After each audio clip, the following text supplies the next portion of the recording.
Trazendo agora ele para a nossa programação, Bruno Musa, economista e também sócio da Aquavero, sempre na nossa grade às quartas-feiras. Obrigada pela presença, Bruno. Bom dia para você. Muito bom dia a todos. Prazer estar aqui novamente. Obrigado, viu? Obrigada, eu que agradeço, e num dia com muito assunto, por sinal. Bruno, eu lembro bem, né, a gente já tinha falado sobre este tema outras vezes aqui na nossa programação, você já até criticou e as agências de rating, dizendo até mesmo uma frase que se as agências fossem sérias, elas deveriam rebaixar o Brasil ao invés de fazer o upgrade. Diante disso, como que você vê essa decisão da Moody's? Falta seriedade na agência? Bom, vamos lá. Eu acabei de fazer, antes da gente chegar aqui, eu estava fazendo justamente, detalhando, eu fiz um vídeo no meu canal, ao vivo, eu fiz exatamente sobre esses pontos. Eu peguei fatos, dados e números, não apenas atuais, mas também, Paula e Felipe, de como foi o comunicado em 2011, quando essas mesmas agências subiram a nota de crédito. Vamos lá entender. São total entre todos do A e B, que são grau de investimento, você tem sete escalas ali. Então, quando o Brasil entrou como grau de investimento, a primeira vez foi em 2008 e 2009. Só que em 2011, já no governo da Dilma, essas mesmas agências subiram a nota de crédito, um grau a mais dentro do grau de especulação. Ou seja, nós já estávamos na Dilma, que culminou na maior crise econômica do Brasil. E qual foi o comunicado? O mais importante é qual foi o comunicado em 2011 que eu postei lá. Foi justamente crescimento do PIB, amparado pelo expansionismo fiscal. Ele falou que a Dilma estava preocupada com o caminho, a trajetória da dívida brasileira e preocupada em diminuir os gastos públicos. Veja, 3 anos antes da maior crise brasileira.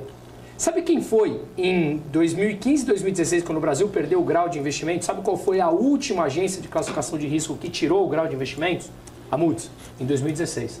Já depois da nova matriz econômica entre Dilma Rousseff e Guido Mantega, quando de novo, em 2 anos o PIB brasileiro caiu 7%, ela controlou preços, a Petrobras se tornou a empresa mais endividada do planeta Terra, valendo R$4, hoje a ação está por volta de R$40.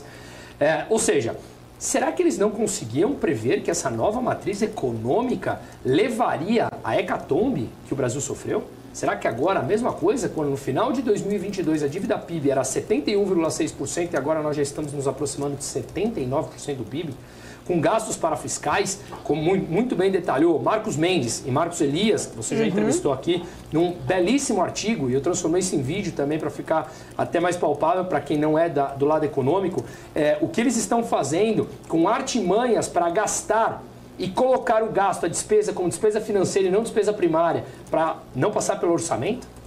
Tudo isso está acontecendo e levando a dívida a quase 80% do PIB. Então, nesse cenário de aumento de impostos, você também tem uma capacidade limitada de aumentar impostos. Em meio a tudo isso, nível da dívida muito maior do que a média dos países emergentes, que era a casa dos 65, o Brasil está próximo dos 80. Em meio a essa deterioração fiscal, eles vêm e falam que o Brasil está cuidando do fiscal e que o PIB está crescendo, então isso já é um sinal digamos, de boa perspectiva, quando a gente já viu que o crescimento do PIB está amplamente sustentado por gastos públicos que transferem renda para as pessoas. Então, por isso que surpreendeu a todos. E deixo aqui uma curiosidade para todos. Quem ainda não assistiu, assista A Grande Aposta, um filme que mostra como que foi a recuperação ali depois do subprime americano e como e quais foram os papéis da agência de risco naquela mesa e como foram aqueles acordos. Aí eu deixo para cada um tomar as suas próprias definições. Grande filme, diga-se de passagem. Ô Bruno, é claro que a gente fica surpreso, como todos ficaram, mas eu gostaria de saber, não tem copo meio cheio, então, nessa visão da Moody's? Porque alguns economistas até citaram, tanto a metodologia da agência de classificação de risco, que acaba levando várias outras coisas em consideração, como também trajetória do país. Claro que com Dilma era uma coisa, mas ao longo de Temer para frente começou a ter algumas mudanças até estruturais, algumas reformas e tudo mais, muito importantes, como você citou. Todo mundo está falando de aspectos importantes e argumentos que têm sustentado essa surpresa. Não tem copo cheio? Vamos lá. Eu gostei muito de um termo, citando de novo o Marcos Elias, vocês já entrevistaram aqui, que ele fala que o Brasil é um maníaco depressivo. Marcos Lisboa. Né? Perdão, Marcos Lisboa. Marcos Lisboa. Que ele falou que o Brasil é um maníaco depressivo. E por que ele falou que é isso? Porque a gente vive de altos e baixos de curtíssimo prazo. Então, quando a coisa vai bem, você entra naquela série de euforia. Daqui a pouco o Brasil não presta para mais nada. Então, é claro, no governo Temer e no governo Bolsonaro, nós tivemos reformas macro e microeconômicas extremamente importantes. Vamos citar algumas: reforma trabalhista, acabar com o financiamento aos sindicatos, vamos depois lembrar da lei das estatais, a lei que mudou como o setor privado pode participar da cabotagem, da parte de saneamento básico, né, atraindo capital privado.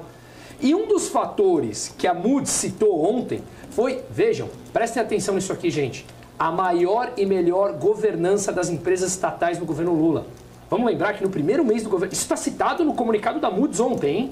Ou seja, nós vamos lembrar que acho que foi a última canetada monocrática de Lewandowski, que era ministro do STF, antes de se tornar ministro de Justiça do Lula, derrubou a lei das estatais, em que permitiu que o governo voltasse a indicar pessoas políticas e não técnicas para cargos de empresas estatais e fundos de pensão, que os velhinhos e aposentados continuam pagando mensalmente, sem ter opção de escolha, pelos roubos bilionários dos últimos anos, que, novamente, os mesmos meios estão aí sendo trabalhados. Inclusive, um deputado, Léo Siqueira, do Novo, já tentou tirar na justiça várias vezes, por exemplo, Fukunaga, que faz a gestão dos aposentados do Banco do Brasil e jamais trabalhou com gestão de patrimônio. Então, ou seja, o comunicado que eles soltaram vai muito em linha com o que eles soltaram em 2011 e, portanto, esses eventos macro e microeconômicos que o Brasil vive hoje, e volto a falar, fiz esse parênteses para voltar a falar do Marcos Lisboa, que ele falou do maníaco depressivo,